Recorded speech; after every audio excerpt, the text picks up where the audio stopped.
Voilà donc, frères et sœurs, nous allons poursuivre notre série de messages où nous étions arrêtés la dernière fois.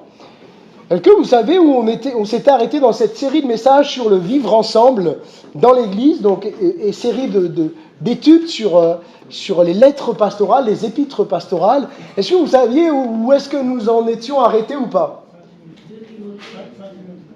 Ok, super. On avait terminé la deuxième épître à Timothée.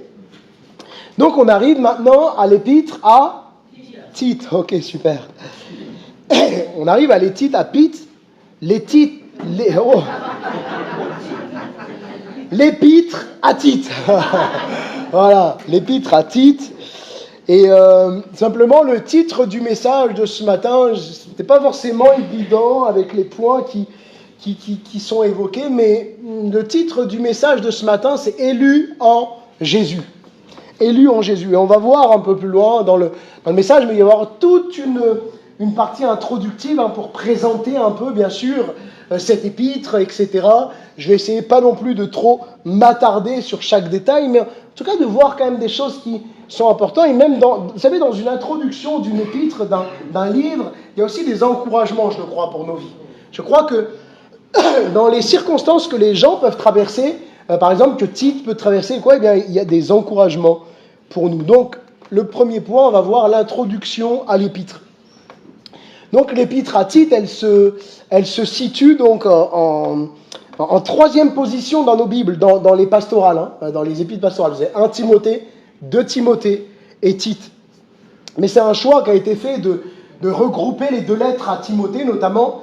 Mais chronologiquement, ce n'est pas cet ordre qui devrait être fait. Ça serait plutôt 1 Timothée, Tite, 2 Timothée. Vous voyez, chronologiquement, c'est un peu comme ça. Et on le voit d'ailleurs dans la seconde épître à Timothée, elle fut écrite après l'épître à Tite. On va voir ensemble plusieurs points. Premièrement, la date. Cette épître a dû être écrite entre 62 et 64.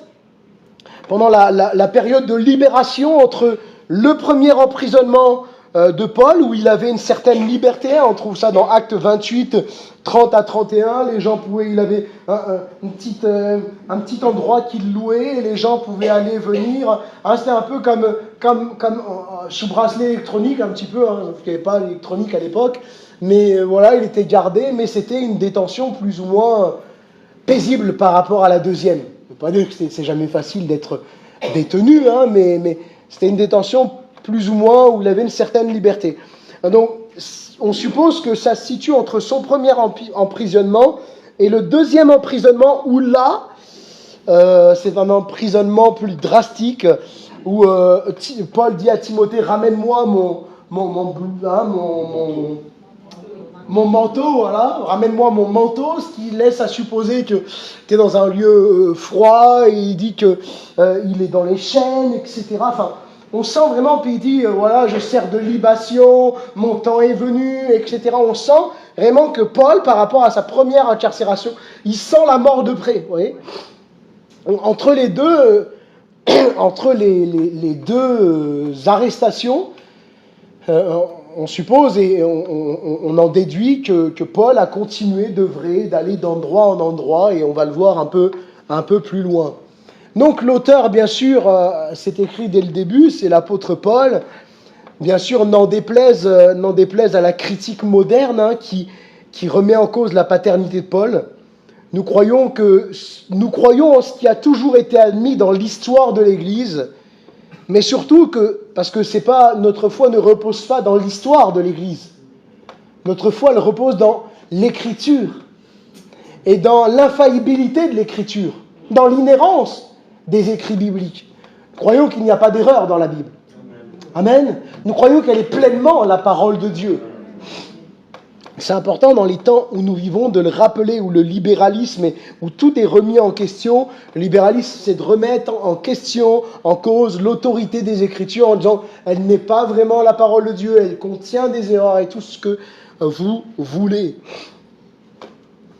L'épître étant signée dès le début par l'apôtre, au chapitre 1er, verset 1er, ça ne laisse aucun doute quant à sa paternité. La Bible dit que toute l'Écriture est inspirée de Dieu, de Timothée 3,16. Toute l'Écriture. Donc, si c'est écrit que c'est Paul qui a écrit, eh bien c'est Paul, c'est tout. Par exemple, vous avez l'épître aux Hébreux. Certains disent que c'est d'un tel, d'autres que c'est de Paul, d'autres ça serait peut-être d'un... Mais on ne sait pas, l'épître aux Hébreux n'est pas signé. Donc on peut laisser cours à notre imagination et de dire je pense que, parce que c'est vrai qu'à certains moments on retrouve le style littéral de telle personne, etc. Mais ce n'est que des suppositions. Par contre, là où c'est clair, là où, notamment dans cette épître, on ne peut pas remettre en question. Donc Paul, il œuvrait auprès des églises de Macédoine. Le lieu de rédaction semble être Nicopolis en Épire. Alors je vais vous montrer un petit peu, je ne sais pas si vous allez bien voir. Vous avez donc Nicopolis qui est là, et la Macédoine se situe ici, là, dans cette région-là. Donc l'apôtre Paul, à un moment donné, il dit à Tite de le rejoindre à Nicopolis. Et Tite, je vais mettre une carte plus grande, un peu plus moderne, mais c'est à peu près pareil. Tite, il se trouve à peu près ici, vous voyez. Ça fait à peu près le voyage que devait faire Tite pour rejoindre l'apôtre Paul, c'est environ ça. Vous voyez, il part de Crète, on ne sait pas trop où en Crète, bien sûr, et il devait se rendre à Nicopolis d'Épire. Donc, l'apôtre Paul écrit, voilà, certainement, on dit certainement parce que quand il dit « rejoins-moi à Nicopolis », peut-être qu'il projette de s'y rendre et qu'il n'y est pas encore. C'est pour ça que c'est une supposition. En tout cas, la plupart des commentateurs s'accordent à dire qu'il y a de fortes suppositions pour qu'il écrive sa lettre de Nicopolis. Donc le destinataire, ben c'est Tite, hein, c'est écrit et on va lire les 4 premiers versets après. Et Tite est mentionné 13 fois dans le Nouveau Testament. À 13 reprises, l'apôtre Paul parle de Tite. Alors qu'est-ce que nous pouvons savoir de Tite ? Premièrement, c'est que Tite était un païen, c'est-à-dire un non-juif. Hein, c'était un non-juif. Deuxièmement, c'est que Tite se serait très certainement converti, même si on n'a pas de détails, le livre des Actes n'en parle pas, etc., très certainement converti par le ministère de l'apôtre Paul. Pourquoi ? Parce que Paul va dire « Mon enfant bien-aimé en notre commune foi ». Donc, on suppose qu'à part Timothée, c'était pas l'habitude de... Paul n'appelait pas d'autres personnes « mon enfant bien-aimé ». Donc, on suppose que Timothée et Tite ont été directement, au bénéfice du ministère de l'apôtre Paul et se sont convertis sous son ministère. Et puis ensuite vont bien sûr servir le Seigneur aux côtés de l'apôtre Paul et puis des autres collaborateurs de Paul, les autres pasteurs. Hein, je vous ai mis des références comme ça entre parenthèses qui nous parlent de ces points qu'on voit ensemble. Donc, on voit que Paul montre son affection, on trouve ça plusieurs reprises dans l'épître. Il manifeste de l'affection envers Tite, déjà pour l'appeler mon enfant bien-aimé. Ça montre une certaine affection, un certain amour pour Tite. Paul partageait avec Tite ses joies dans le ministère. Dans 2 Corinthiens 7, 14, il parle et il dit voilà, j'ai parlé à Tite en gros de l'œuvre de Corinthe, hein, je paraphrase, mais j'ai parlé tout ce que j'avais vu à Corinthe, tout ce que Dieu a fait par mes mains, etc.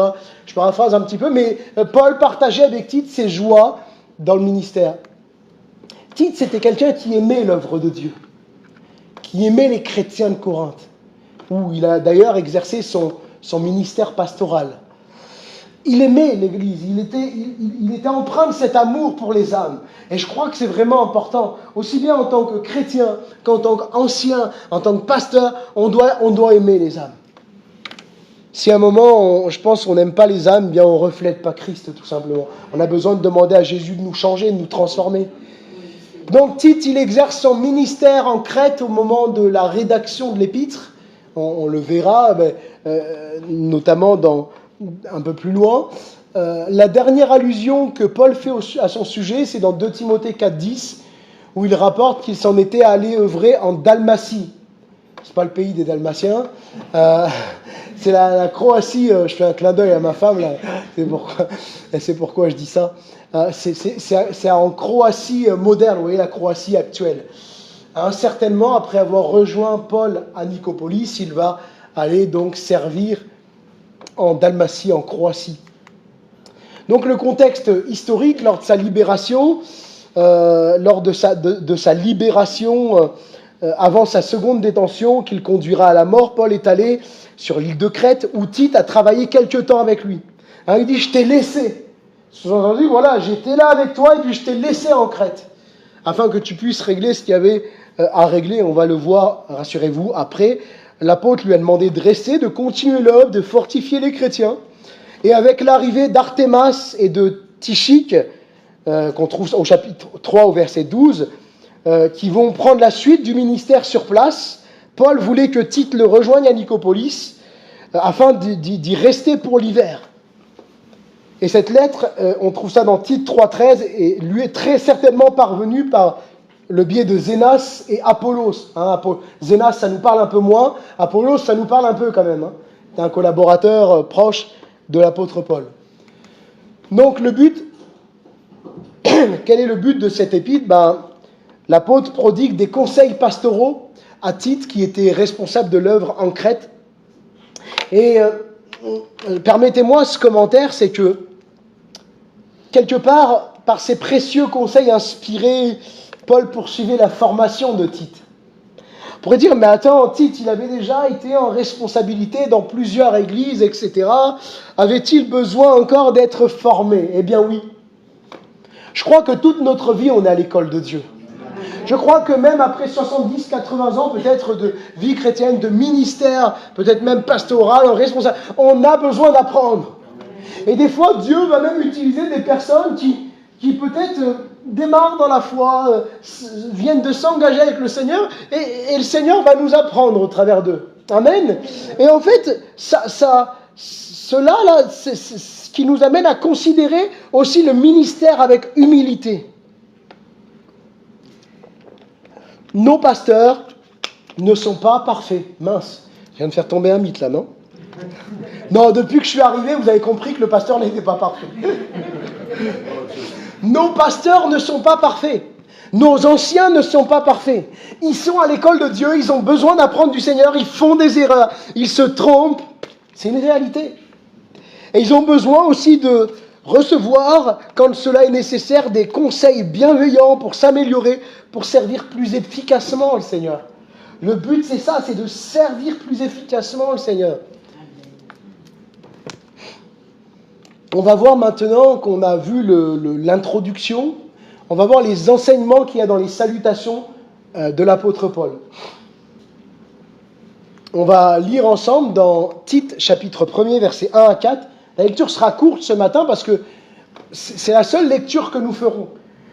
On le reprendra dans une autre traduction ensuite, mais c'est la seule lecture que nous ferons. Tite, chapitre 1er, à partir du verset 1er. Tite, chapitre 1er, verset 1er. Paul, serviteur de Dieu et apôtre de Jésus-Christ pour la foi des élus de Dieu et la connaissance de la vérité qui est selon la piété, lequel repose sur l'espérance de la vie éternelle promise dès les plus anciens temps par le Dieu qui ne ment pas, et qui a manifesté sa parole en son temps par la prédication qui m'a été confiée d'après l'ordre de Dieu, notre Sauveur. À Tite, mon enfant légitime, en notre commune foi, que la grâce et la paix te soient données de la part de Dieu le Père et de Jésus-Christ, notre Seigneur. Amen. Gloire à Dieu. Premièrement, le chrétien est un esclave et un ambassadeur. Il y a un peu l'image, un peu le paradoxe entre le serviteur, l'esclave qui se baisse et qui doit mettre de l'eau, et puis j'ai pris une image, un super ambassadeur. En fait, le chrétien est à la fois un esclave, un serviteur et un ambassadeur. Et l'apôtre se désigne par deux mots, le mot serviteur et apôtre. Et en fait, ces mots en grec, c'est le mot doulos, c'est le mot apostolos qui désigne l'esclave. Et ce qui est intéressant, c'est l'esclave et l'apôtre, l'envoyé. En fait, doulos désigne l'esclave et le dictionnaire Bailly mentionne la notion d'esclave de naissance. Alors j'ai trouvé ça intéressant. Ça m'a parlé quand j'ai lu ça dans le dictionnaire Bailly. À l'époque, lorsqu'un couple esclave mettait au monde un enfant, en fait, l'enfant de facto devenait esclave du maître de ses parents. Alors, faut savoir cette notion de l'esclavage moderne que nous avons pu voir, et revenir sur l'esclavage antique. Et regardez même à un moment dans l'Écriture, Dieu va devoir légiférer ça parce que ça existait déjà malheureusement. Et Dieu va légiférer ces choses-là. Et d'ailleurs, il va dire à un moment, si quelqu'un veut devenir esclave, parce que des personnes n'ayant rien, préféraient se mettre sous la gouverne d'un maître et avoir un toit, etc., et servir un maître plutôt que d'être sans rien. Donc, comme je le disais, je reprends, lorsqu'un couple était esclave, s'il mettait un enfant au monde, celui-ci devenait également esclave. Et de même, nous aussi, dès notre naissance, nous sommes nés esclaves. On est nés esclaves. Notre naissance physique a fait de nous des esclaves. Les esclaves du péché. Et oui, qu'est-ce que nous dit l'Écriture? La Bible nous dit que tous ont péché et sont privés de la gloire de Dieu. Que tous ont péché, sont privés de la gloire de Dieu. David va dire que j'ai été enfanté tout entier dans le péché. Dès le sein maternel, j'étais pécheur.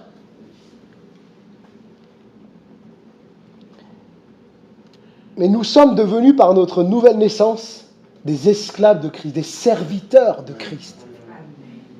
Des serviteurs de Christ.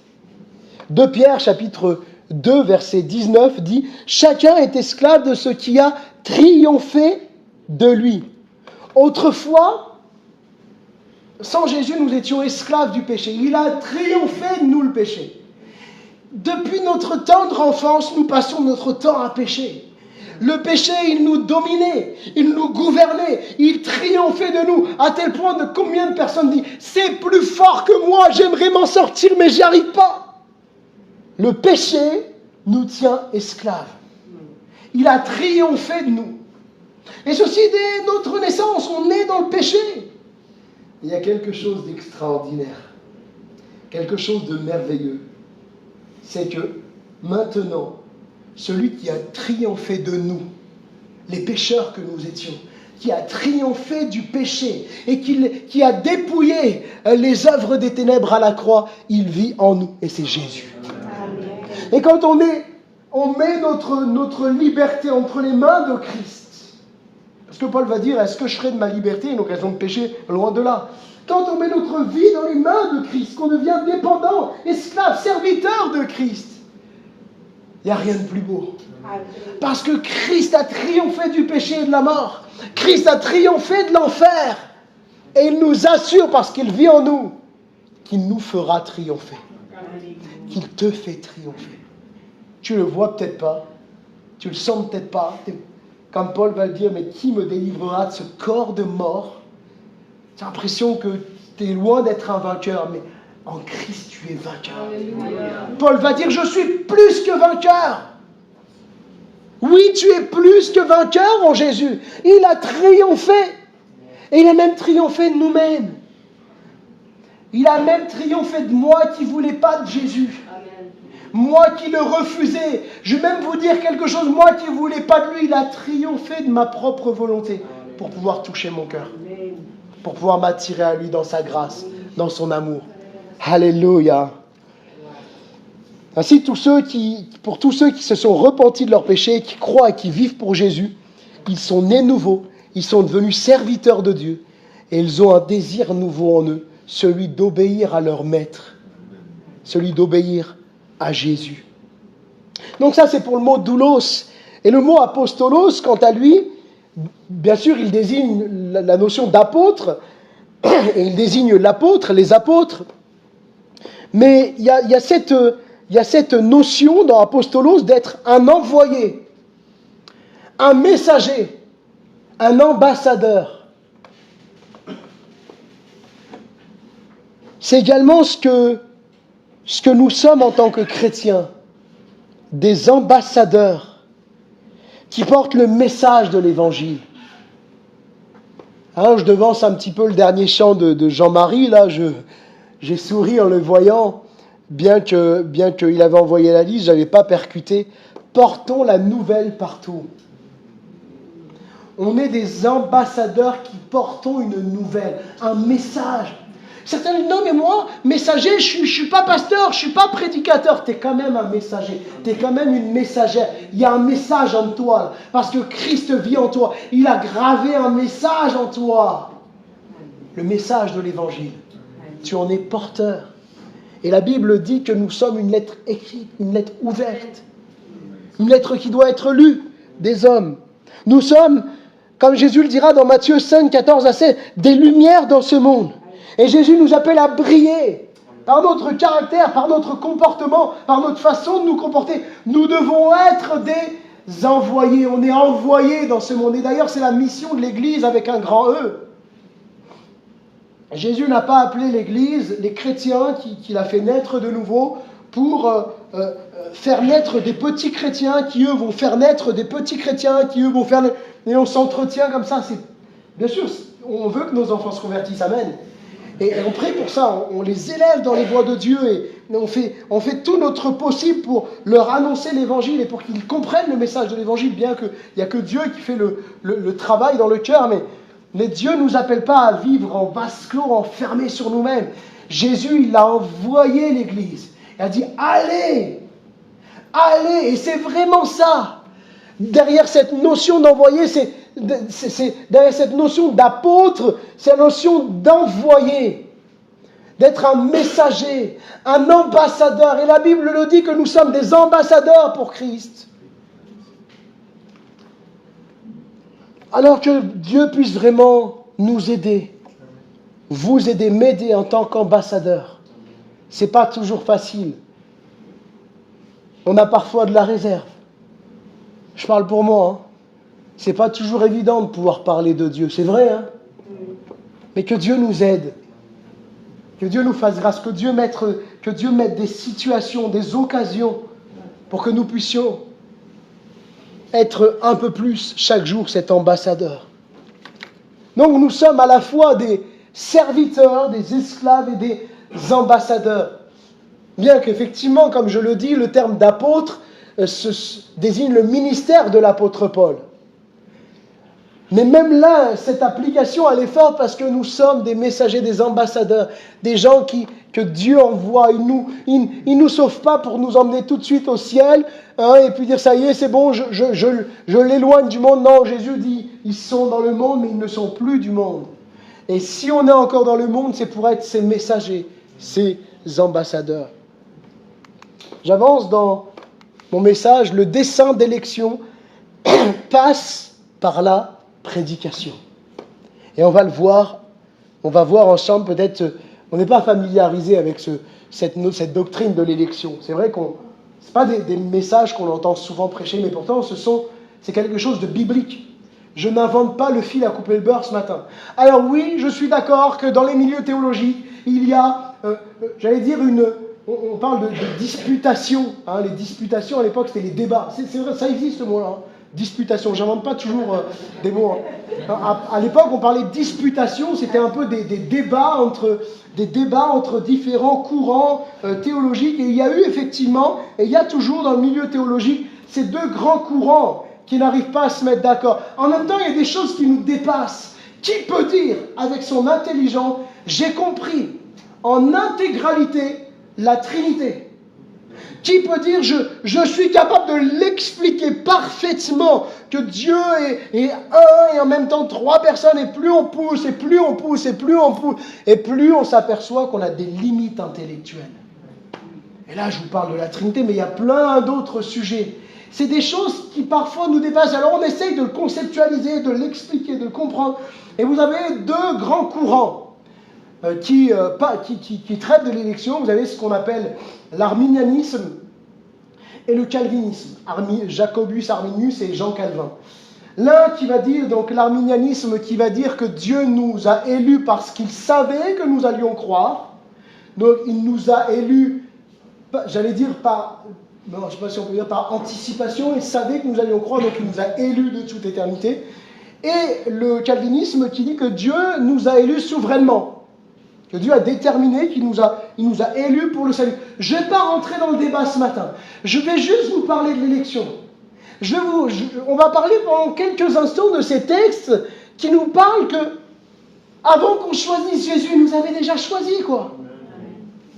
Et moi, ça m'encourage dans ma foi. Je vous assure, depuis que j'ai remis ces doctrines, on appelle aussi cette doctrine de la grâce, l'élection, la prédestination, ces choses-là, ça m'encourage dans ma foi. Parce que je sais que c'est pas moi, je ne suis pas capable avec mes efforts de tenir Jésus, moi. Mais je sais qu'avant même que je vienne au monde, avant même que je me tourne vers lui, il avait déjà tout planifié pour que je sois sauvé. Le dessein d'élection passe par la prédication. Donc on va lire, et il y a plusieurs autres traductions, il n'y a pas que la seconde 21 qui le traduit comme ça, il y a d'autres traductions qui traduisent ce texte comme ça et qui permettent de l'expliquer et de le comprendre un peu mieux. Donc de la part de Paul, serviteur de Dieu et apôtre de Jésus-Christ, j'ai été chargé d'amener ceux que Dieu a choisis à la foi et à la connaissance de la vérité qui est conforme à la piété, afin qu'ils aient l'espérance de la vie éternelle. Le Dieu qui ne ment pas l'avait promise avant tous les temps. Et au moment voulu, il a révélé sa parole par la prédication qui m'a été confiée sur ordre de Dieu notre Sauveur. Là, c'est très clair. Quand il est dit afin qu'ils aient l'espérance de la vie éternelle. Comment ils ont l'espérance de la vie éternelle? En étant amenés à la foi. Pourquoi je dis ça? Parce qu'il y a des doctrines qui, bien sûr, quand on creuse, comme je le disais tout à l'heure, dépassent nos limites, nos raisonnements. Et je crois que la doctrine de l'élection et de la prédestination n'est pas toujours aisée. Mais ce n'est pas parce que ce n'est pas aisé qu'il ne faut pas en parler. Ce n'est pas parce que c'est difficile à comprendre qu'on doit le laisser de côté. Et certains disent que s'il y a une élection, alors pas besoin d'annoncer l'évangile. Car de toute façon, les élus viendront à Dieu.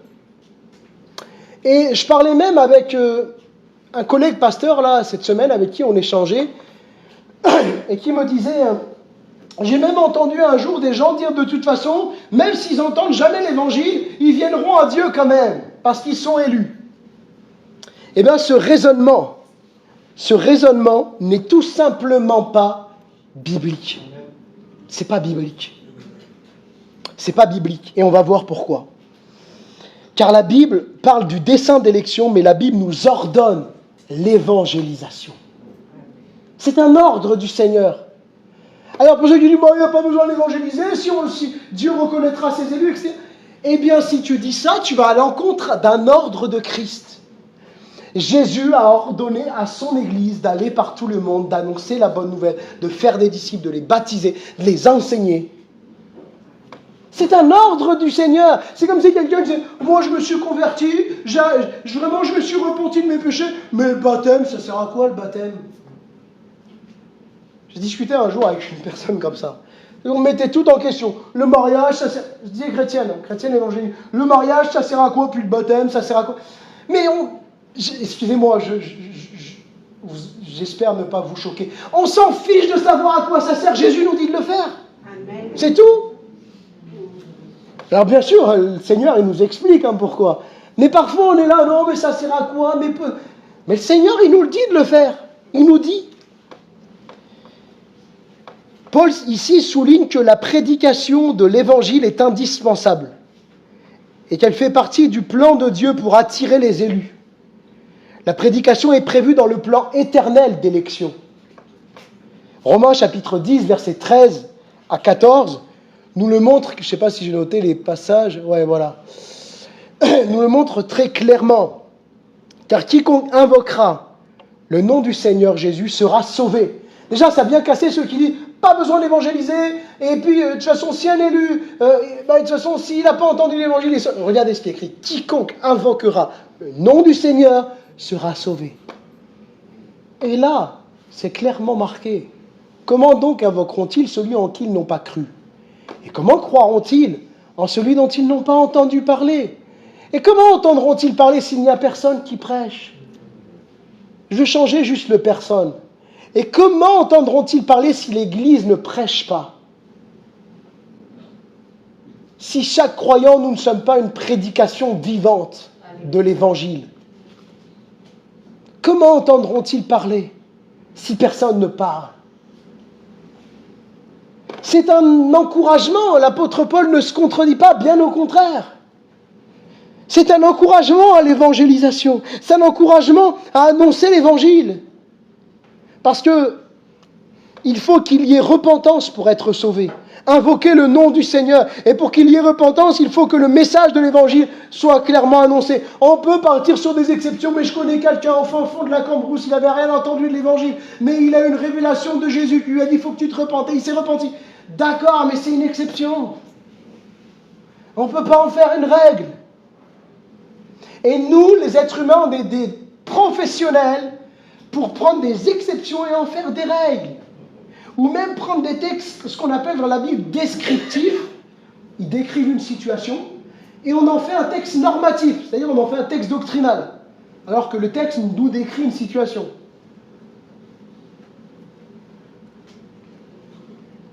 Il faut qu'il y ait repentance. Et j'aimerais m'adresser à quelqu'un ce matin. Où en es-tu ce matin avec Jésus? Mon ami, où est-ce que tu en es avec Jésus? Est-ce que tu t'es repenti de tes péchés? Est-ce que tu as placé ta foi et ta confiance dans le Christ? Est-ce que tu vis pour Jésus? Est-ce que ta vie est rythmée de temps où tu parles à Jésus, où tu le laisses te parler en ouvrant ta Bible? Où en es-tu avec Jésus? Parce que Jésus t'appelle ce matin. Jésus t'appelle à te repentir de tes péchés. Jésus t'appelle à placer ta confiance en lui, à lui demander pardon. Pardon d'avoir péché, pardon de ne pas avoir cru en lui, pardon d'avoir vécu loin de lui. Regarde la patience de Jésus. Il va mourir sur la croix pour toi. Il va mourir sur la croix parce qu'il t'aime, parce qu'il te cherche. Ne suffisait-il pas qu'il descende sur la terre, lui, Dieu de toute éternité? Il descend sur la terre, il nous parle, terminé. La Bible dit qu'il va aller prendre nos péchés sur son corps. Les péchés les plus horribles. Même peut-être des péchés que personne dans cette salle n'a fait. Il va les prendre sur son corps. Il va mourir pour des gens qui ne le méritent pas. Et je vais même dire quelque chose. Parce que peut-être certains parlent d'une pensée, mais moi, je n'ai pas fait les 400 coups, j'ai grandi dans un milieu chrétien, etc. Jésus est mort pour des gens qui pensent le mériter et qui ne le méritent pas. Jésus est mort pour des gens qui se pensent des bonnes personnes. Jésus, il est mort pour toi. Et si quelqu'un ce matin ne l'a pas encore fait, et que tu sens que ça résonne sur ton cœur, tu sens que Jésus est en train de te parler, eh bien, repens-toi de tes péchés. Tu ne sais pas de quoi demain sera fait. Je ne veux pas te faire peur, mais la vie éternelle, ça commence ici-bas. Tu ne sais pas de quoi demain sera fait. Des gens disent, j'ai parfois entendu des gens dire, moi je vais me pencher sur la question de Dieu quand je vais vieillir, j'ai pas le temps. Mais il y a des personnes, ils sont mortes alors qu'elles ont à peine eu le temps de vieillir. Mais quand c'est trop tard, c'est trop tard. Dieu est patient parce que la Bible dit que la colère de Dieu, le courroux, la main de Dieu, la colère de Dieu est contre les fils de la rébellion. Mais regardez la patience de Dieu. Il pourrait simplement faire tomber sa main sur les pécheurs et les faire mourir instantanément, les envoyer tout droit en enfer en un instant. Mais c'est comme s'il y avait la main de Jésus qui tenait la main du Père et qui lui disait « Attends encore un peu. Attends encore un peu. » Et ce « Attends encore un peu », c'est pour toi. C'est pour toi. Parce qu'il t'aime. Et il désire te sauver. Si tu entends la voix de Dieu ce matin, arrête d'endurcir ton cœur. Arrête d'endurcir ton cœur. J'avance dans mon message. À quoi Dieu nous a-t-il élus? Qu'est-ce que c'est que cette doctrine de l'élection? Parce que l'apôtre Paul en parle des élus de Dieu. Et le terme élu dans la Bible, je ne l'ai pas noté, mais il est nommé une quantité de fois. C'est juste incroyable. Nous, on dit chrétien, mais le mot élu, il est plus utilisé que le terme chrétien dans la Bible.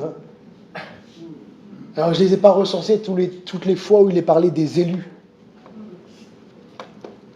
Donc, Dieu nous a élus avant la fondation du monde pour le salut. 2 Thessaloniciens, chapitre 2, verset 13. Pour nous, frères bien-aimés du Seigneur, nous devons à votre sujet rendre continuellement grâce à Dieu, parce que Dieu vous a choisi dès le commencement pour le salut, par la sanctification de l'Esprit et par la foi en la vérité. Actes chapitre 13, verset 48. C'est pas moi qui le dis, c'est la Bible qui le dit. Les païens se réjouissaient en entendant cela. Ils glorifiaient la parole du Seigneur. Et tous ceux, écoutez bien, qui étaient destinés à la vie éternelle crurent. Jacques chapitre 2, verset 5. Écoutez mes frères. Je ne l'ai pas mis. Jacques 2, verset 5. Écoutez mes frères bien-aimés, Dieu n'a-t-il pas choisi les pauvres aux yeux du monde, pour qu'ils soient riches en la foi et héritiers du royaume qu'il a promis à ceux qui l'aiment.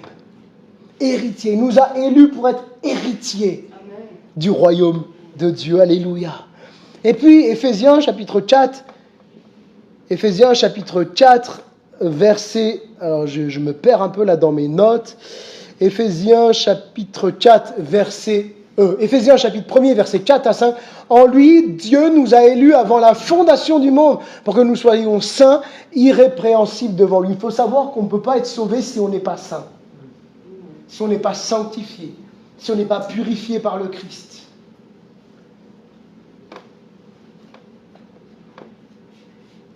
Nous ne nous sommes pas convertis par le fruit du hasard, frères et sœurs. Et encore moins parce que nous l'aurions décidé par nous-mêmes, parce que Romains chapitre 3 verset 11 enseigne que nul n'est intelligent, nul ne cherche Dieu. Donc par notre intelligence et par notre capacité, on ne peut pas chercher Dieu par nous-mêmes. Et peut-être c'est un encouragement pour quelqu'un qui prie depuis des années, pour quelqu'un qui est dur de cœur. Et tu sens que c'est dur et tu sens qu'il y a en face, il n'y a rien. Et puis là d'un coup, tac, il commence à te poser des questions, il commence à vouloir en savoir plus sur Dieu, il commence à vouloir avoir un Nouveau Testament, une Bible, etc. Il te pose plein de questions. Ça doit t'encourager à prier davantage. Parce que dis-toi que on ne peut pas chercher Dieu par nous-mêmes s'il n'y a pas une action du Saint-Esprit. C'est vraiment important de le réaliser. Donc nous ne sommes pas convertis par le fruit du hasard. Nous nous sommes convertis parce que Dieu nous a élus, il nous a prédestinés et il nous a un jour appelés et nous avons répondu favorablement à son appel. Élus, je continue, j'avance, élus pour pratiquer de bonnes œuvres. Éphésiens chapitre 2 verset 10. Car nous sommes son ouvrage, ayant été créés en Jésus-Christ pour de bonnes œuvres, que Dieu a préparé d'avance, afin que nous les pratiquions. Il les a préparés, le Seigneur. C'est préparé d'avance. Vous voyez, même nos bonnes œuvres ne sont pas de nos propres mérites, ne sont pas un sujet de nous glorifier, mais de la volonté éternelle de Dieu, qui a préparé ces bonnes œuvres, et qui met en nous, comme nous dit Philippiens chapitre 2, verset 13, le vouloir et le faire selon son bon plaisir, pour qu'on puisse pratiquer ces bonnes œuvres. Donc le truc de dire, moi, tu vois, j'ai tel talent, je sais faire ça, tu vois, je suis quelqu'un. Si Dieu n'avait pas préparé ces bonnes œuvres pour toi, tu ne serais pas capable de le faire. C'est impossible. Et puis, Jésus dit en Jean chapitre 15, verset 16, « Ce n'est pas vous qui m'avez choisi, mais moi je vous ai choisi. » Alléluia! Quel encouragement! Juste, presque, ça se passerait de tout commentaire. Ce n'est pas vous qui m'avez choisi. Mais moi, Jésus, je t'ai quand même dit oui un jour. D'accord. Mais tu m'as dit oui parce que je t'ai choisi. Parce que je t'ai appelé. Parce que je t'ai attiré. Ce n'est pas vous qui m'avez choisi. C'est moi. Mais moi, je vous ai choisi. Je vous ai établi. C'est quelque chose de solide, ça. été établi afin que vous alliez et que vous portiez du fruit et que votre fruit demeure. Si je porte du fruit, c'est une grâce que Dieu fait en moi. Et en fait, ça nous enlève un poids énorme. Ça ne veut pas dire que nous n'avons rien à faire. Vous êtes d'accord avec ça? Ça ne veut pas dire qu'on ne doit pas... de toute façon, les bonnes œuvres vont venir à moi, j'ai rien à faire. J'ai pas besoin de... Mais en fait, vous savez, des fois, on a des raisonnements. Parfois, quand j'échange avec... pas ici, mais pas avec vous, mais avec certaines personnes, ils me disent, oui, mais alors, si on est élu, il n'y a rien à faire, etc. Mais en fait, ce raisonnement, il est biaisé pour moi, parce que quelqu'un qui est né de nouveau, je parle à des gens, il y a des gens devant moi qui sont nés de nouveau. Est-ce que quelqu'un qui est vraiment né de nouveau, puis de toute façon, et vivre une vie de laxisme? Il y a quelque chose en lui qui n'est pas explicable. Il a envie de plaire au Seigneur. Il a envie de faire la volonté de Dieu. Et quand il lui arrive de mettre un pied dans la boue, là, il est sale, il ne sent pas bien. Il pleure sur son péché. Vous voyez la différence entre quelqu'un qui est vraiment né de nouveau et quelqu'un qui ne l'est pas. Quelqu'un qui est né de nouveau, il est semblable à une colombe. Quelqu'un qui n'est pas né de nouveau, il est semblable à un cochon. Excusez-moi, les images. Un cochon, quand il est dans la boue, il est bien. Ça fait du bien de la boue. Mais une colombe, mettez-lui les pattes dans la boue, elle n'y va pas dans la boue. C'est pas son endroit, c'est pas son lieu de résidence, la boue. Eh bien, c'est la même chose, celui qui est né de nouveau. Quand ça y arrive de mettre ses mains dans un endroit de péché, il n'est pas bien. Paul, il le dit, il dit, je fais le mal que je ne veux pas faire, que je ne veux pas faire. Voyez la différence, elle est là. C'est que Paul, il dit, je fais le mal que je ne veux pas faire, et le bien que j'ai envie de faire, j'arrive pas à le faire. Il y a une volonté qui est là. Et que peut-être humainement on a du mal à expliquer, mais cette volonté, c'est Dieu qui l'a mis en nous. Il nous a fait naître de nouveau. C'est une conscience nouvelle, un cœur nouveau. Alléluia. Nous avons réalisé qu'avant que nous le choisissions, avant que nous nous repentions, il nous avait choisis. Éphésiens 2,8 dit que ça ne vient pas de nous. C'est le don de Dieu. Ce n'est par aucune œuvre humaine. C'est-à-dire que même notre repentance est une œuvre de Dieu qui nous permet de le faire. Mais vous savez, moi, j'étais allé très loin pendant un moment dans une réflexion que j'ai menée pendant un moment. Je me suis dit, mais attends, on n'est pas sauvé par les œuvres. Je vous assure que c'est vrai, je ne vous dis pas de bêtises, je l'ai vraiment pensé.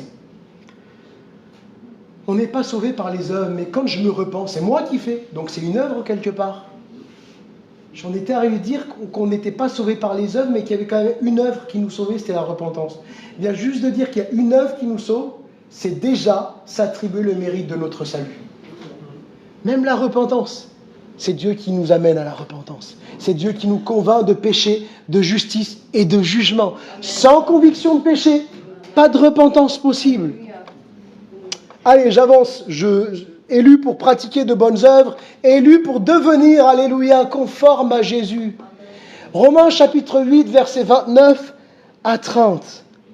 Car ceux qu'il a connus d'avance, il les a aussi prédestinés à être semblables à l'image de son Fils, afin que son Fils fût le premier-né entre plusieurs frères. Et ceux qu'il a prédestinés, il les a aussi appelés. Vous voyez, l'œuvre, elle va jusqu'au bout. L'œuvre, elle va jusqu'au bout. Il prédestine, il appelle. Ceux il les a appelés, il les a aussi justifiés. Ceux qu'il a justifiés, il les a aussi glorifiés. Jésus a achevé l'œuvre parfaitement. Le salut de Jésus est un salut parfait et éternel. Amen. S'il n'y a pas de conformité à l'œuvre de Christ, frères et sœurs, c'est-à-dire l'œuvre de la nouvelle naissance et de la sanctification que Dieu opère en nous, et nous-mêmes on travaille à notre sanctification. La Bible dit que celui qui est né de Dieu ne pêche pas, il se garde du péché, il s'éloigne du péché, il se tient à la distance du péché. Et même l'Écriture encourage les croyants à dire, mais écartez-vous du péché, mettez-vous à part du péché. Dieu va dire, vous serez saints car je suis saint. Donc il y a une mise à part, le croyant a vraiment ce désir et il a sa part à faire de dire, je me mets à part, je ne veux pas toucher au péché moi, je veux me tenir à distance du péché. Et s'il m'arrive de pécher, parce qu'on bronche tous d'une manière ou d'une autre, Hein? C'est-à-dire qu'on ne pratique plus le péché de manière volontaire pour offenser Dieu, mais il nous arrive encore de pécher, de broncher. Eh bien, on demande pardon à Dieu de tout notre cœur. Parce qu'au final, c'est lui qui connaît les cœurs. Alors, parce que comme je reviens, s'il n'y a pas de conformité à l'image de Christ, alors il n'y a pas de salut possible. Parce que c'est par le moyen de Christ que nous sommes sauvés. Même, vous savez, quand il est parlé de la résurrection des corps, etc., il dit que nous serons semblables à son image. Nos corps semés corruptibles deviendront incorruptibles. Et il faut qu'on arrive à la stature parfaite de Christ. Je ne sais pas vous, mais moi j'ai quand même le sentiment que j'en suis encore loin. Qu'on arrive à la stature parfaite de Christ, mais Jésus travaille en nous. Alléluia. Et nous travaillons aussi avec le Seigneur pour nous repentir, pour aller de l'avant. Et puis, élus pour appartenir à Jésus. Ça, c'est intéressant. Jean chapitre 6, verset 37. Tous ceux que le Père me donne viendront à moi. Et moi, je l'ai souvent mangé, ce verset-là, je vous le dis. Oui, il est écrit, je ne mettrai pas dehors celui qui vient à moi. D'accord, mais lis le début du texte. Tous ceux que le Père me donne viendront à moi. Ah non, Jésus, pas lui, pas lui, pas lui, pas lui. Non, c'est pas ce que Jésus dit. Tous ceux que le Père il me donne, ils vont venir à moi. Pas moi qui le dis, c'est Jésus. Jean chapitre 17, versets 2 et 6. Selon que tu lui as donné le pouvoir sur toute chair, afin qu'il accorde la vie éternelle à tous ceux que tu lui as donnés. Ensuite, le verset 6, j'ai fait connaître ton nom aux hommes. Vous pourrez relire bien sûr l'intégralité de Jean 17, vous savez, c'est la prière sacerdotale. J'ai fait connaître ton nom aux hommes que tu m'as donnés. Galates chapitre 1er, verset 15, et ils ont gardé ta parole. J'ai pas lu la fin. Que tu m'as donné du milieu du monde, ils étaient à toi, mais vous avez les textes qui s'affichent, donc ça va. Et tu me les as donnés, et ils ont gardé ta parole. Et souvent, nous, on se trompe. Oui, mais tu es sauvé si tu gardes la parole de Dieu. Non, c'est parce que tu gardes, c'est parce que tu es sauvé que tu garderas la parole de Dieu. C'est parce que tu es sauvé que tu auras le désir de garder la parole de Dieu et de ne pas t'en éloigner. Galates 1,15, mais lorsqu'il plut à celui qui m'avait mis à part dès le sein maternel et qui m'a appelé par sa grâce. Quand je vous parle, pourtant j'ai préparé ce message, vous imaginez bien que j'ai passé de longues heures à préparer ce message. Mais au moment où je vous parle et que je lis ces passages, comme touché tout à nouveau. Je dis, Seigneur, c'est merveilleux. Tu m'avais déjà mis à part, tu avais déjà tout prévu. Et puis, au moment convenu, tu m'as appelé. Tu m'as appelé par ta grâce. Tu m'as attiré à toi. Tu savais, mon frère, ma sœur, que tu es un don de Dieu? Alléluia. Il y en a quelques-uns qui le savaient. Nous avons souvent cette fâcheuse tendance à nous dévaloriser.